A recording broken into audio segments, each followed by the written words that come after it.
অন্নপূর্ণা যোজনা নিয়ে রাজ্যের বিভিন্ন প্রান্ত থেকে নতুন একটি গুরুত্বপূর্ণ আপডেট সামনে এসেছে। যারা আবেদন করার পরও এখনও টাকা পাননি, বিশেষ করে যাদের স্ট্যাটাসে অ্যাপ্লিকেশন রিজেক্টেড অথবা আন্ডার এনকোয়ারি দেখাচ্ছে, তাদের জন্য এই খবরটি খুবই গুরুত্বপূর্ণ। প্রশাসনিক সূত্রে জানা যাচ্ছে, বহু আবেদনকারীর তথ্য ও নথি যাচাই করার জন্য বাড়ি বাড়ি ভেরিফিকেশন শুরু হয়েছে। জেলা প্রশাসনের তত্ত্বাবধানে এবং অঙ্গনওয়াড়ি কর্মীদের সহায়তায় এই কাজ চলছে বলে জানা গেছে।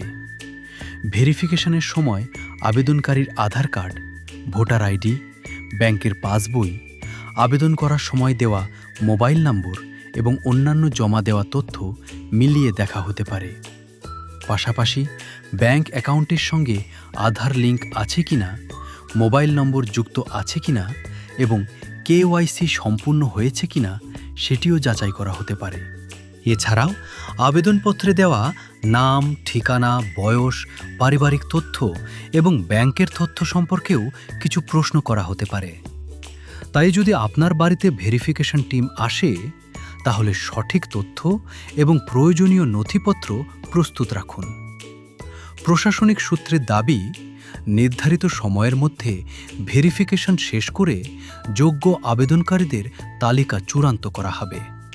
এরপর যাদের সমস্ত তথ্য সঠিক এবং যারা প্রকল্পের নিয়ম অনুযায়ী যোগ্য বলে বিবেচিত হবেন, তাদের ব্যাংক অ্যাকাউন্টে ৩,০০০ টাকা পাঠানোর প্রক্রিয়া শুরু হতে পারে। আর একটি গুরুত্বপূর্ণ বিষয় মনে রাখবেন, ভেরিফিকেশনের নামে কেউ যদি টাকা চান, ওটিপি, এটিএম পিন বা ব্যাংকের গোপন তথ্য জানতে চান, তাহলে কখনোই তা শেয়ার করবেন না।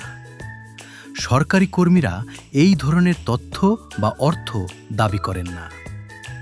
ভিডিওটি যদি আপনার কাজে লাগে, তাহলে অবশ্যই একটি লাইক করুন, বন্ধুদের সঙ্গে শেয়ার করুন এবং আমাদের চ্যানেলটি ফলো বা সাবস্ক্রাইব করে সঙ্গে থাকুন। ধন্যবাদ।